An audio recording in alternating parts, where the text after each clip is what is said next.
বাংলাদেশে যদি কোনো রাজনীতির সাথে যোগ দিতে হয় সেটা হলো একজন আদর্শবান নেতা বা একজন আদর্শবান লোকের সাথে রাজনীতি করা উচিত। সামাজিক সাংস্কৃতিক সংগঠনের সাথে আমি জড়িত ছিলাম, যেমন আমি জনতা সাংস্কৃতিক জগতের সভাপতি। এই যে আমার কাছে যে ছোটো ভাই, উনিও বাংলাদেশ সাধারণ ছাত্র পরিষদের বর্তমান সভাপতি। ওনার যে ৩৫ আন্দোলন নিয়ে যে চাকরির বয়স ৩৫ আন্দোলনের সে মহানায়ক বলতে হয়, আমাদের ইমতিয়াজ, ওকে আপনারা দেখেছেন। আমি একজন শিল্পী হিসেবে, একজন অভিনেতা হিসেবে আমি ফিল করেছি বাংলাদেশে যদি কোনো রাজনীতির সাথে যোগ দিতে হয় সেটা হলো একজন আদর্শবান নেতা বা একজন আদর্শবান লোকের সাথে রাজনীতি করা উচিত। আমি আমার স্বাধীনতার ৫৩ বছরে আমি যেটা দেখেছি, আমার চোখের দেখা বা আমার যেটা অ্যানালাইজ করে আমি যেটা পেয়েছি সেটা হলো জিয়াউর রহমান সাহেব বাংলাদেশে আমার কাছে মনে হয়েছে উনি একজন সম্পূর্ণরূপে সৎ মানুষ। উনি একজন আদর্শবান নেতা, একজন দেশপ্রেমিক ছিলেন। উনি এদেশের একজন বীর মুক্তিযোদ্ধা ছিলেন, একজন সেক্টর কমান্ডার ছিলেন। অথচ তার মতো নেতাকে যখন এদেশের মানুষ মেরে ফেলল, আমার কাছে মনে হয়েছে এই ৫৩ বছরে জিয়াউর রহমান ছাড়া আমি আমার ব্যক্তিগত অভিমত, আমি আজ পর্যন্ত সৎ মানুষ কাউকে পাইছি বলে আমার কাছে মনে হয় না। জিয়াউর রহমান যদি সৎই না হতেন তাহলে আপনি কতটুকু দেখেছেন কিনা আমি জানি না। উনি যখন মারা গেলেন, ওনাকে যখন নির্মমভাবে হত্যা করা হলো, হত্যা করার পরে ওনার আজকে দেখেন আমাদের এই বাংলাদেশ জাতীয়তাবাদী দলের বেগম খালেদা জিয়া, জনাব তারেক রহমান সহ তার সন্তানদের নিয়ে তিনি যখন একটা ব্রিফকেস, ভাঙা ব্রিফকেস নিয়ে উনি রাস্তায় নেমেছিলেন, কারণ ওনার ঢাকাতে একটা ফ্ল্যাট ছিল না, একটা বাড়ি ছিল না, কোনো কিছুই ছিল না।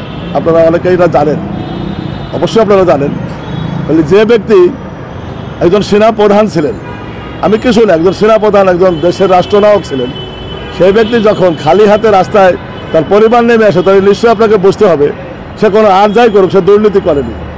সে যদি দুর্নীতি করে তাহলে ছেলে মেয়ে নিয়ে তার স্ত্রীকে রাস্তায় এভাবে নামতে হতো না। কি আমার কথা কি আপনারা বিশ্বাস করছেন কিনা? এখানে বিশ্বাস করা তো আর কোনো প্রমাণের দরকার নেই, এটাই তো যথেষ্ট।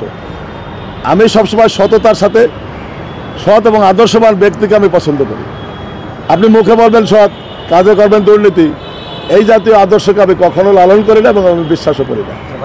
আমি এ ব্যাপারে মত দেবো না, কারণ হলো রায় দেবে জনগণ। আমি বিশ্বাস করি বাংলাদেশের সাধারণ জনগণ এখন আর ওই জায়গাতে নেই, কারণ এখনকার মানুষ বা এখনকার সাধারণ জনগণ, এদেশের প্রতিটা জনগণই, একজন রিক্সাওয়ালা থেকে শুরু করে একজন সাধারণ শ্রমিকও এদেশের সব কিছু তারা ভালো বুঝে। তারা অনেক প্রমাণ আপনারা পেয়েছেন। আমরা অনেক সময় একজন রিক্সাওয়ালা অনেক ভালো ভালো কথা বলেন।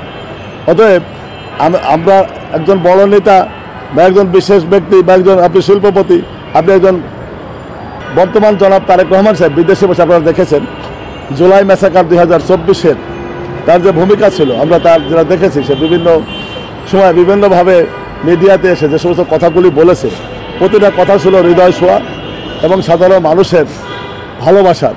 ছাত্র জনতার পাশাপাশি থেকে সে কিন্তু এই আন্দোলনকে বিরাট একটা ভূমিকা দিয়ে নিয়েছে, আমি বিশ্বাস করি। এবং তার একটি কথা সবচেয়ে যেটা হৃদয় ছোঁয়া কথা যেটা হয়েছে, উনি একটি ঘোষণা দিয়েছেন, বাংলাদেশ জাতীয়তাবাদী দল যদি এদেশে সরকার গঠন করতে পারে তাহলে তিনি একটা আগাম কর্মসূচি দিয়েছেন। আপনারা সেটা জানেন, সেটা কি আপনার মনে আছে? 31 দফা দিয়েছেন। তার যত দফাই দেখ, তার একটি দফা আমি মনে করবো এদেশের সাধারণ মানুষের জন্য মঙ্গলজনক, এবং এই দফাটা এদেশে অনেক আগেই হওয়া উচিত ছিল, কোনো সরকার এটা করে নাই।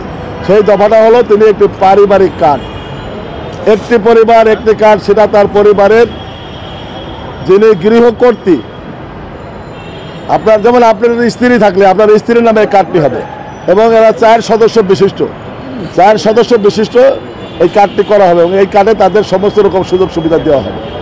এই সিস্টেমটা ইউরোপিয়ান দেশ বা আমেরিকার বড় বড় দেশগুলিতে এই সিস্টেমটা আছে, আমাদের দেশে এটা ছিল না। আমার বিশ্বাস উনি বিদেশে থেকে ওই শিক্ষাটাই নিয়েছেন, এবং ইতিপূর্বে কে কী করেছে ভুল ভ্রান্তি মানুষের অনেকেই থাকে। আমার বিশ্বাস জনাব তারেক রহমান সাহেব এদেশে এসে এই প্রথাটা যদি চালু করে দেন, বাংলার মানুষের কোনো অভাব থাকবে বলে আমি বিশ্বাস করি না।